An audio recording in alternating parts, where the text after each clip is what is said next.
Good evening. I'm Mark Schoenwald, President and CEO of HarperCollins Publishing, and we're delighted you're with us tonight. Thank you very much for being here. As you already heard, tonight is a kickoff of a year-long celebration of the 50th anniversary of the commissioning of the NIV. And for 40 years, Zondervan has published the NIV in a great partnership with Biblica, and quite frankly, the results are humbling at the least. The hundreds of millions of lives that have been impacted by this translation is really phenomenal. So really, we're here tonight for a celebration of the NIV, but also a recognition and thanks to all the biblical scholars in this room and all those who are not in this room have contributed over the years, whether it be in translation committees or peer assignment reviews, many different ways. Many of you are part of this, and so we're grateful for that. But specifically, I'd like to recognize the CBT. This is a really tremendous group of people, biblical scholars. They are tasked with the ongoing responsibility of the text, really an important, obviously critical job, and yet they do it with incredible diligence and love for the translation, and we are really grateful for them and their work. There have been 46 people that have actually served on that committee over the years, and quite honestly, the list reads like a who's who of biblical scholarship. And because it's an independent committee and because of the rigor that they apply, it maintains, the translation maintains a scholarly nature, but still is in the language of the common person that they can understand. That's obviously widely accepted by the church and all denominations. And so we are really excited and yet grateful for the past, but we're even more excited about the future because we really believe that our best days are still ahead of us in this translation. And so I cannot think of a better person. Obviously, you've already heard a great deal about our speaker tonight, so I'm not going to go through his credentials. But we are grateful that Doug agreed to present this paper tonight, and I think you're going to find it very interesting. And so please join me in welcoming Dr. Douglas Moo, Chair of the CBT. My heart is overflowing, and I'm afraid my eyes will start the same thing if I don't bury myself in this paper quickly. So I'm going to turn myself directly to the paper I'm presenting this evening. Thank you for being here and for listening. 50 years is a long time, although considerably shorter now that my wife Jenny and I are within a decade of our 50th anniversary.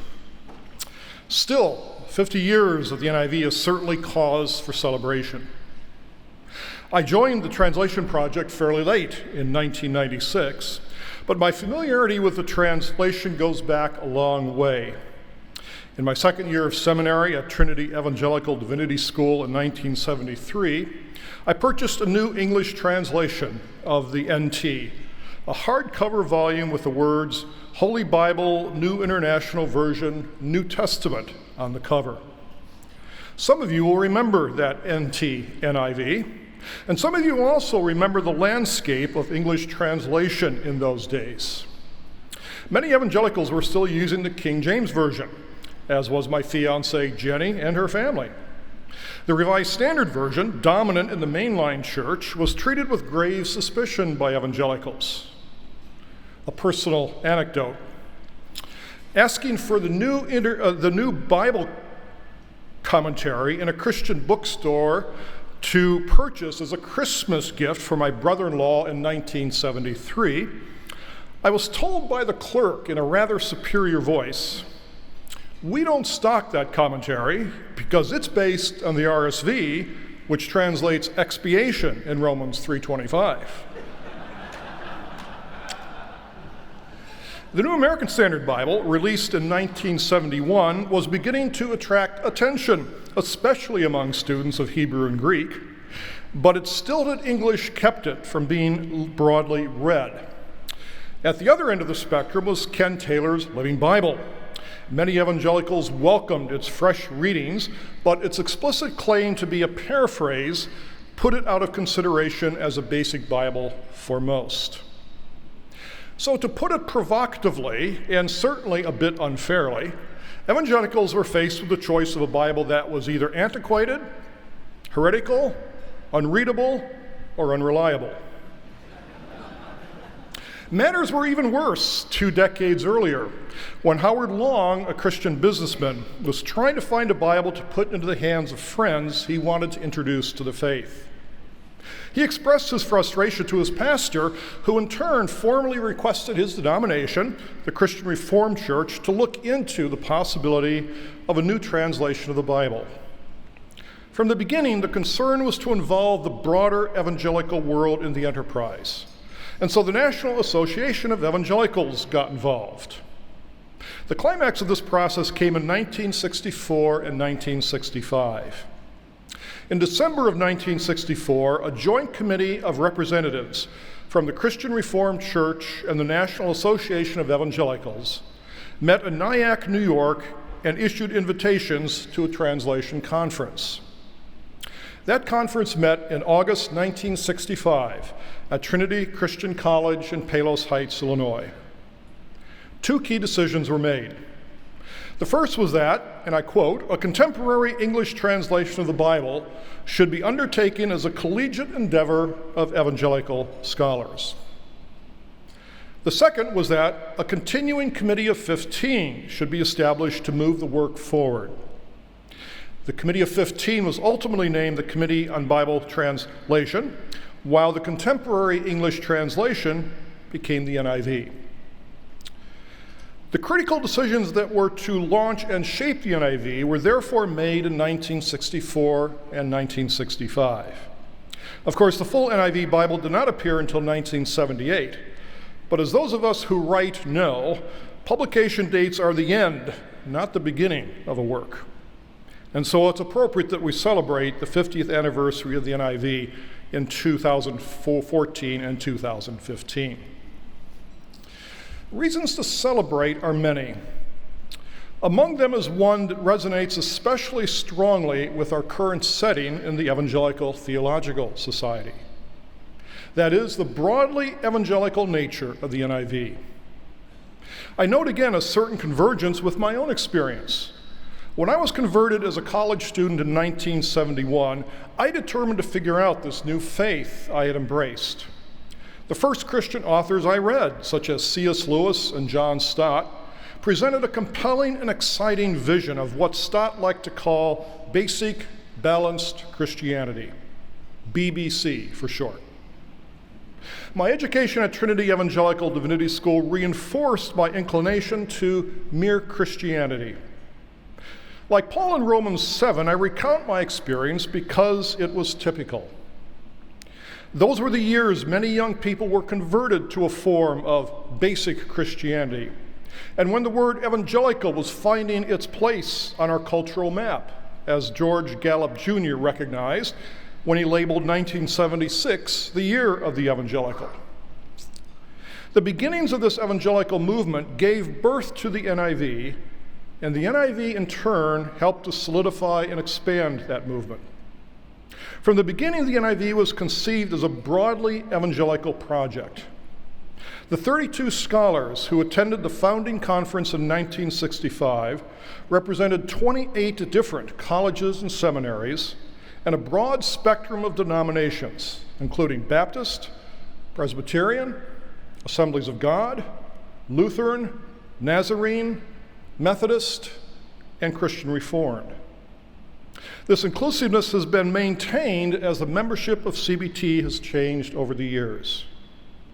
At a time when the evangelical movement seems all too often to march in step with the sharp partisan divides in our politics, the vision of the NIV, a Bible produced by a broad spectrum of evangelical scholarship and designed for all evangelicals, is one worth recapturing and perpetuating. The NIV carries the DNA of another hallmark of the evangelical movement 5 decades ago, the growing academic sophistication of evangelical biblical scholars. One area of particular significance for the NIV, and of course for all Bible translations, is linguistics. James Barr's The Semantics of Biblical Language served as a key initial conduit for modern linguistics research to biblical studies. Barr's book was published in 1961, and so with a little arithmetic liberty, we may celebrate the golden anniversary of a new sophistication in biblical linguistics, along with the 50th anniversary of the NIV. It's the confluence of these two that will be the focus of this paper. While the 1960s era documents that set the parameters of the new translation we call the NIV make no explicit reference to modern linguistic theory, their translation guidelines clearly betray the influence of this movement. In God's providence, the NIV was conceived just at a time when these principles were being brought into the realm of biblical studies. Of course, translations both before and after the NIV have also built on the foundation of these linguistic principles. Indeed, they have been communicated to decades of students in our basic exegesis classes. The problem, however, is that we have not consistently honored these insights in our discourse about translation. In 2011, Stanley Porter claimed that Barr's insights are still, I believe, widely ignored in much language-related biblical research. I would extend this criticism to translation. Specifically, I'm going to highlight three basic and generally agreed upon linguistic principles that have too often been ignored in modern Bible translation. First, linguistics is not a prescriptive, but a descriptive enterprise. Second, meaning resides not at the level of individual words, but at the level of collocation of words and clauses, sentences, and ultimately discourses. And third, the meaning of individual words is expressed not in a single word gloss, but in a semantic field. In Lewis Carroll's Through the Looking Glass, Humpty Dumpty proclaims, "When I use a word, it means just what I choose it to mean, neither more nor less. Ah, if it were only so. If I were the English language dictator, I would decree that we resurrect the second person member distinctions from the Elizabethan period. Bring back the archaic word unto into circulation so that I could more effectively translate the Greek preposition eis. And create a gender-neutral third-person pronoun that could refer to human beings." Unfortunately, or fortunately, depending on your perspective, things do not work like that. No one person or committee of persons prescribes what words will mean or how they will be used in combination. The users of a language determine meaning and usage. Linguists study a given language at a certain point in time with the hope of describing just what's going on. As John Lyons puts it in his standard book on modern linguistics, the linguist's first task is to describe the way people actually speak or write their language, not to prescribe how they ought to speak or write. Rules of usage are simply generalized summaries of usage that never apply to all users of the language and that change over time. We who work in the biblical languages know this well. Hallowed, BDAG, Waltke, O'Connor, and Dan Wallace describe what's going on in biblical Hebrew and Greek. And when we want to go further, we access resources such as the TLG database to provide us with a window into the way the broad spectrum of speakers and writers actually use their language. Translators, of course, make use of just these tools, trying their best to understand what, for instance, the prophet Isaiah might have meant by Alma in 8th century BC, or what the combination Pistis Jesu Christu could have meant for Paul, the apostle in the 1st century AD. But it is insufficiently appreciated how important the descriptive principle in modern linguistics is for the other side of the translator's task, putting the meaning of the Greek and Hebrew into English. Translators must work with the language as it is. Wishing it were otherwise is vain, and forcing into our translations English meanings and connotations that are no longer current is a betrayal of our mission. Humpty Dumpty may choose to invest words with whatever meaning he chooses, but translators who try to impose a meaning on an English word that is no longer in common speech run the risk of failing to communicate with the audience. We who translate the Bible run a particular risk here. We are so immersed in the forms of the biblical languages that we can forget that those forms may not, in fact, be good English. I doubt that CBT coined the word, but we often warn ourselves about the danger of translating not into English, but into Biblish.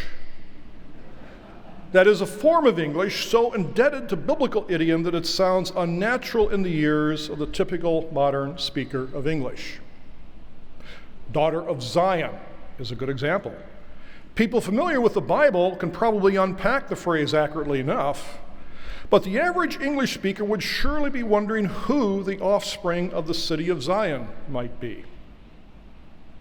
Of course, we touch here on the vital question of target audience. For whom are we translating? Every translation has to work with a very clear answer to this question.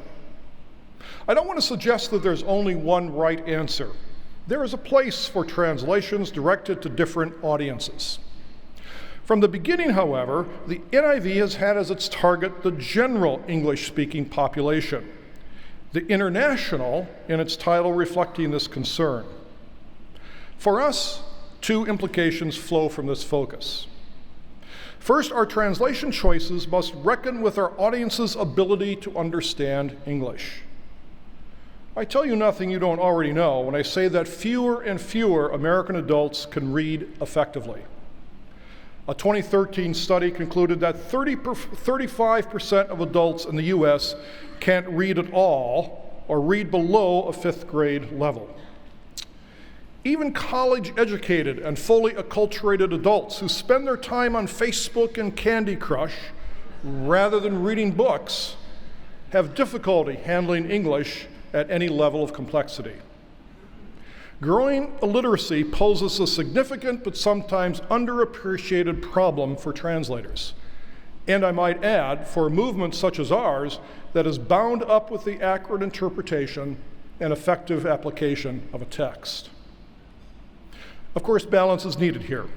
Richard Hayes has recently complained about the way the CEB loses the stylistic elegance and even theological meaning of Romans by, for instance, translating Romans 16:13, greet Rufus, chosen in the Lord, NIV, as say hello to Rufus, who is an outstanding believer.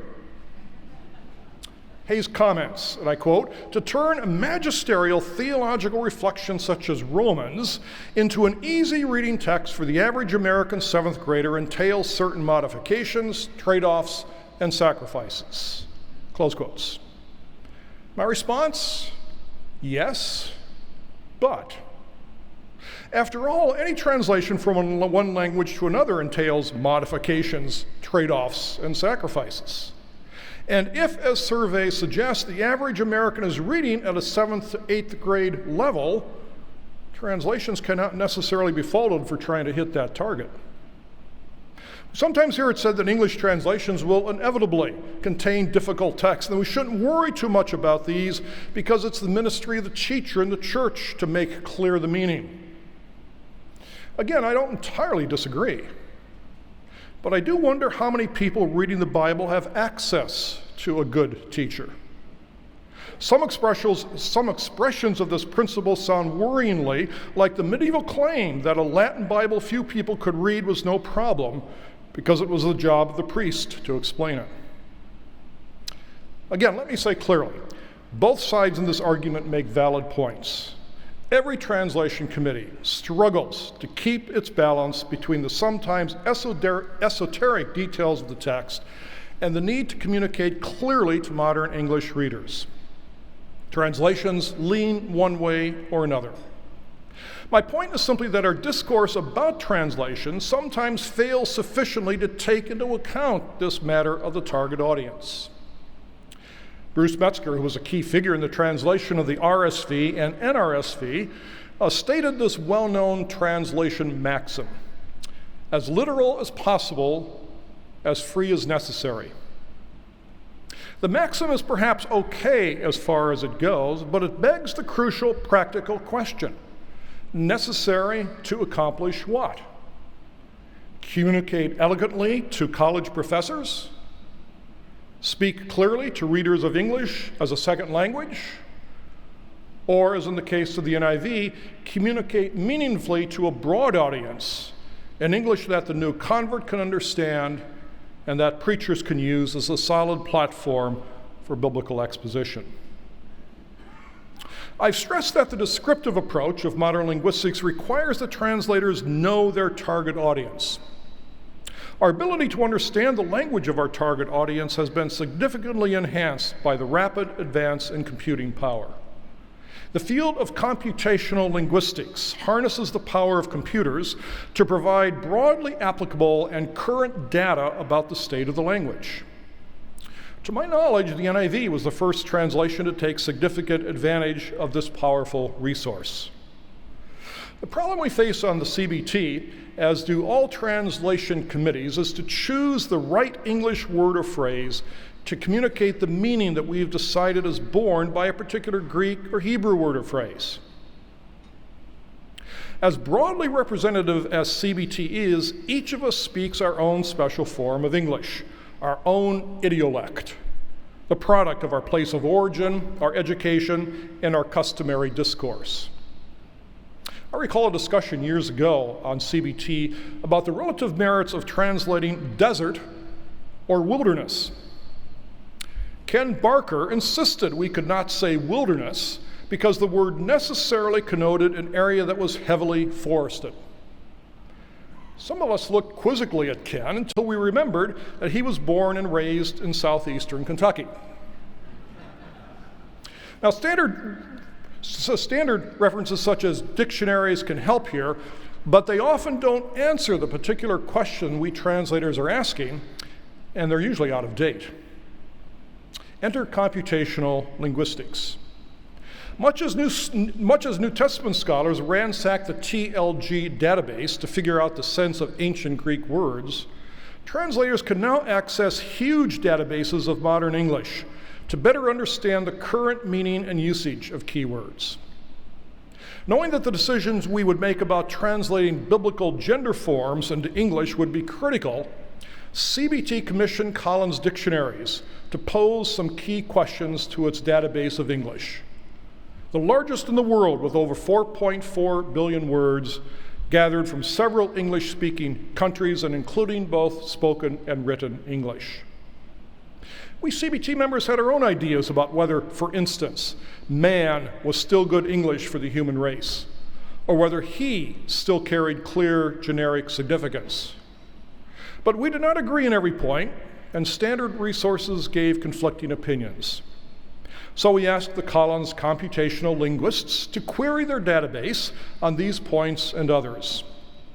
The results revealed that the most popular words to describe the human race in modern U.S. English were humanity, man, and mankind.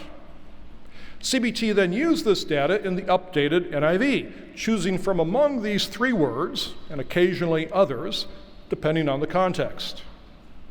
We also asked the Collins expert to help us decide which pronoun to use when referring to a human being of indeterminate gender.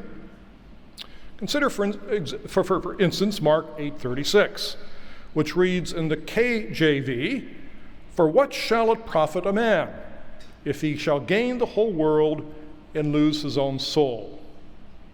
The Greek, using anthropos, clearly refers to a human being without regard to gender. How to say that in modern English? Moving to plural forms is one option, as does the CEB. Shifting to the second person, where pronouns are not gender specific, is another. The NLT goes this route. Another option is to retain the words man, he, and his of the King James Version, as does the ESV and the HCSB.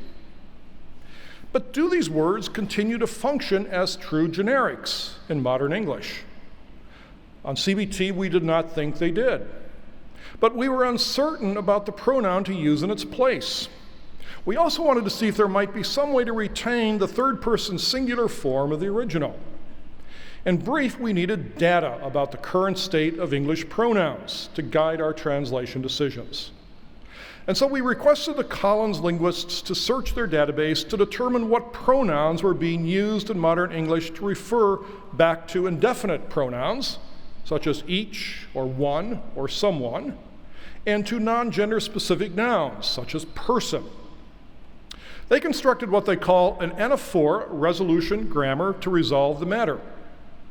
To return to Mark 8:36 then, CBT tentatively decided to render anthropos as someone. The Collins data revealed that over 90% of English speakers and writers were using plural or neutral pronouns to refer back to someone, mainly the pronoun they. Based on these data then, CBT translated Mark 8:36 as, "What good is it for someone to gain the whole world, yet forfeit their soul?" Now at this point, some of you are hearing the voice of your 7th grade English teacher, insisting that one cannot use an apparently plural pronoun such as their to refer to the singular person somewhat. But here's where we need to invoke again the fundamental linguistic principle of descriptiveness. What determines correct English is not some 19th or 20th century style manual, or the English we were taught in grade school, but the English that people are actually speaking and writing today. And the data are very clear. Modern English has latched onto the so-called singular they, which has been part of English for a long time, as the preferred way to follow up generic nouns and pronouns. The Collins report, which you can find online at cbt-niv.org, is simply an example of the kind of data translators can now access to meet the goal of using natural contemporary English. Of course, as with all data, interpretation is needed. For instance, the Collins report revealed that evangelicals were using man to refer to the human race far more often than the general population. Was this perhaps because much of the evangelical English in the database consisted of sermons, which were based on existing translations that used man in this way? And if these data were accurate, what decisions should follow? Should translators bias their English toward the evangelical subculture, recognizing that it forms a substantial part of our audience? Or should translators use general English to make sure the Bible communicates well to everyone? Decisions are still needed, but it's always preferable to base decisions on solid data. Computational linguistics holds the promise of providing translators with a wealth of such data.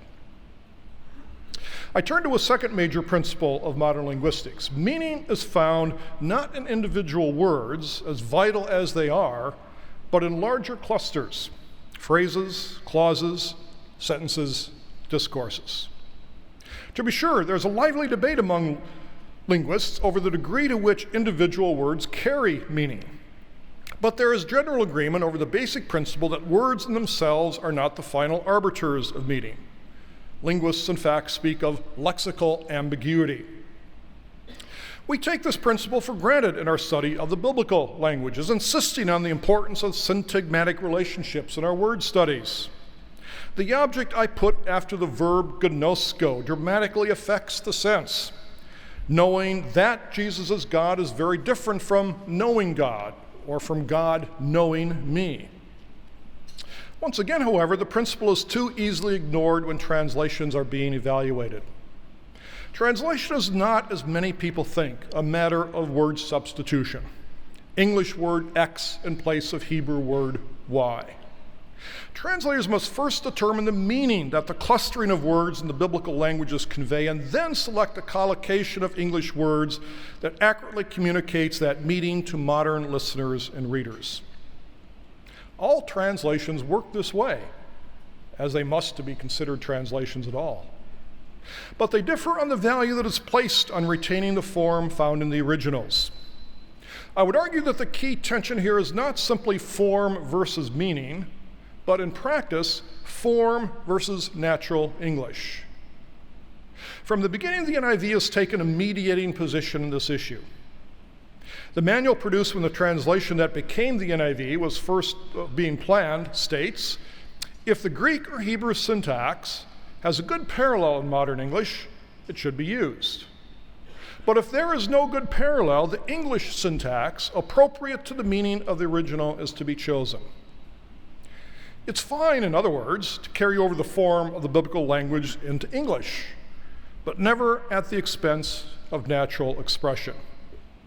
In this, CBT follows in the footsteps of Luther, who said this of his own German translation: "What is the point of needlessly adhering so scrupulously and stubbornly to words which one cannot understand anyway? Whoever would speak German must not use Hebrew style. Rather, he must see to it, once he understands the Hebrew author, that he concentrates on the sense of the text, asking himself, 'Pray tell, what do the Germans say in such a situation?' Once he has the German words to serve the purpose, let him drop the Hebrew words and express the meaning freely in the best German he knows." Close quotes. The principle that meaning resides in larger clusters of words means that we should no longer talk in terms of word for word as a translation value.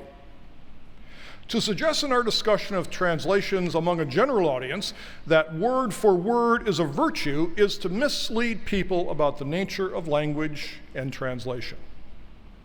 At the same time, the fact that translations transfer meaning, not words, shows that it is wrong to claim that the doctrine of inspiration entails a word for word translation approach.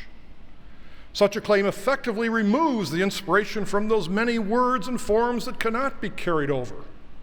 Try producing a word equivalent of the preposition ace when it governs an infinitive in English. More importantly, it badly misunderstands the doctrine itself. Plenary inspiration claims that every word of the original text was inspired by God, and this is why CBT labors over every single word of the original texts, working hard to determine how each of those words contributes to what the text is saying. But what we translate are not those individual words, but the meaning that they convey in their combination. The third and final linguistic principle I want to invoke to elevate our discourse about translation is at the heart of Barr's seminal work, The Nature of Lexical Semantics. Again, I'm saying nothing new or even, I think, controversial. Barr emphasized synchrony in determining meaning. He reminded us that words often have several distinct meanings, with its corollary warning about illegitimate totality transfer. He insisted that both syntagmatic and paradigmatic relations had to be considered in defining words. And above all, he stressed that words have a field of meaning. All these principles are taught and elaborated in our basic texts about exegetical method, such as Moises Silva's excellent biblical words and their meanings. Many of us have taught them to our students year after year. And yet, we still write about and talk about the literal meaning of a word. To be sure, probably most modern linguists hold to some form of the view called monosemy. That is, that words have a basic sense of some kind. But this basic sense is often an abstract concept that cannot be expressed in a single English word or even phrase. Linguists note that literal itself has a range of meanings, denoting everything from the original meaning to most usual meaning to logically basic meaning. None of these sheds much light on particular words in particular contexts. The original meaning of a word has little to do with its meaning in a given context. Ferdinand de Saussure, the father of modern linguistics, made this point with the analogy of a game of chess. It might be theoretically interesting to trace the moves that led to the board before the players, but it is of little practical use in deciding what move they now need to make. Nor do the distinct meanings of words usually shed light on each other. The bank that I put my money in has little to do with the bank to which my boat is heading. And to suggest that my use of bank in one sense carries the idea of bank in the other is patent nonsense. Now we know this, we teach this, but our practice often falls short. As I was editing contributions to a new Zondervan NIV study Bible, I was dismayed to run across again and again from very fine distinguished scholars notes that cited an NIV translation and then indicated as an indirect criticism of the NIV the literal meaning of the word being translated. I was humbled to discover in preparing this paper that I made a similar comment 24 times in my NIC-NT Romans commentary. For instance, in commenting on Romans 15:26, where the NIV refers to the collection for the saints in Jerusalem as a contribution, I have a note that reads, literally, a fellowship. Koinonia is the word. Such notes seem to be communicating to readers one of two things. First, the note might be implying that the NIV is somehow at fault for taking a liberty with the original languages, choosing an English word that is not literally what the Greek says. Or second, the note may be suggesting that the English word the NIV has chosen, while accurate enough, should be seen as also connoting the literal meaning of the Greek word. Each of these alleged faults could indeed be genuine problems. As good as the NIV is, I'm sure there are places where an English word does not accurately convey the sense of the Hebrew, Aramaic, or Greek word. And of course, a particular word can be intended to convey more than one sense. But in neither case is the issue one of being literal. To claim that a word in the biblical languages has a literal meaning capable of being summarized in a simple English equivalent is simply not true. Words occupy a spectrum of meaning, and the range of meaning of particular Hebrew, Aramaic, and Greek words is never quite the same as the range of meaning of any particular English word. And so, for example, we sometimes translate peirazo, test, and at other times, tempt. Neither of these English words has a range of meaning that corresponds with the Greek word, and it is manifestly foolish to claim that either English word captures the literal sense of the Greek word. We understand why the NIV uses 8 different English expressions to translate a single Greek word, sarx, in a single New Testament book, Colossians. And note, by the way, that the ESV uses 5. To characterize these translation decisions as being not literal is linguistically nonsensical. The use of the word to suggest that a given biblical word has additional senses is equally pernicious. The comment from my NICNT work that I cited above falls into this category. I seem to be suggesting that the common sense of koinonia, fellowship, somehow colors the meaning of the word in Romans 15:26, even though the NIV and most other translations appropriately render it contribution. To be sure, modern linguistics are skeptical about double meanings, generally insisting that one should give a particular word the least meaning necessary to explain it in its context. Yet this sensible guideline does not exclude the possibility, probably fairly rare, that an author may use a word with a double meaning or create a deliberate overlap in its meanings. Paul may suggest that the contribution he seeks from the Roman Christians is an expression of their fellowship with other brothers and sisters. However, even if that were the case, it is inaccurate to suggest that literalness has anything to do with this. Labeling this literal suggests to the uninformed reader that particular occurrences of words generally maintain some degree of reference to a single root meaning. This is the root fallacy that Barr described. Now, if these observations about lexical semantics are so well known, why do we still find ourselves speaking and writing about the literal meaning of words? I can think of 3 reasons. First is what I call homiletical expediency. Barr, more bluntly, spoke of an opportunistic homiletical trick.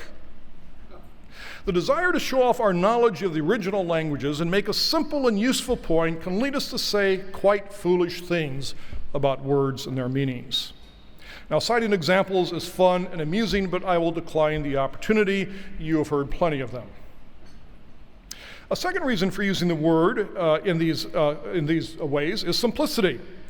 It's far easier and more economical for me to describe koinonia as literally fellowship than to say a word with a range of meaning having to do with an association of some kind, whether of people or things. Third, we fall into speaking of words in this way because it is the way we were taught, and the way we continue to teach. In beginning language study, certainly, the gloss approach to lexicography rules, the provision of a single English word that implicitly is the meaning of Hebrew, Aramaic, and Greek words.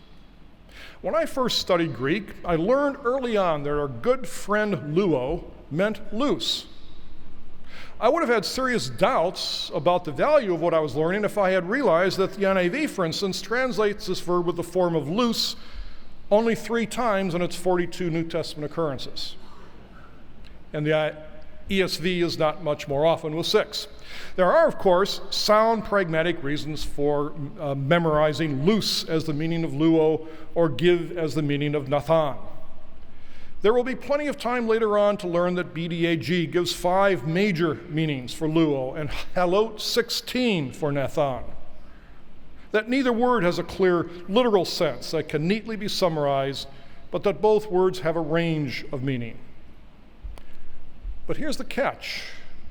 Does a student really learn that? Do they move beyond the gloss method to a more sophisticated understanding of words and their meanings? Or to bring it home, do we effectively teach them the realities of language?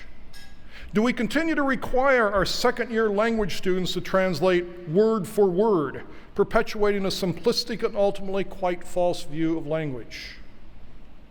It is no wonder that the discourse about translation so often rests on such linguistically naive premises. They are just the premises that our teaching and our writing too often perpetuate. I deliberately chose some bad examples from my own writing to soften the strong point I just made. The book I cite from was written before I joined CBT and had the opportunity to get to know translation from the inside. Few of us have that opportunity, but all of us can try to put ourselves in the shoes of the translator, seeking to understand the issues truly involved in the context of an informed linguistic approach.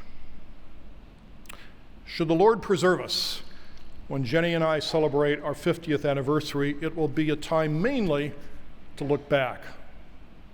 That is not the case with the 50th anniversary we celebrate tonight.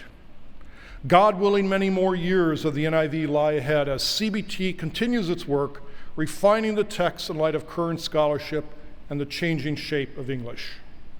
We ask you to pray for us as we do this work, so that the NIV would continue accurately to mediate the Word of God to fresh generations of English speakers all over the world.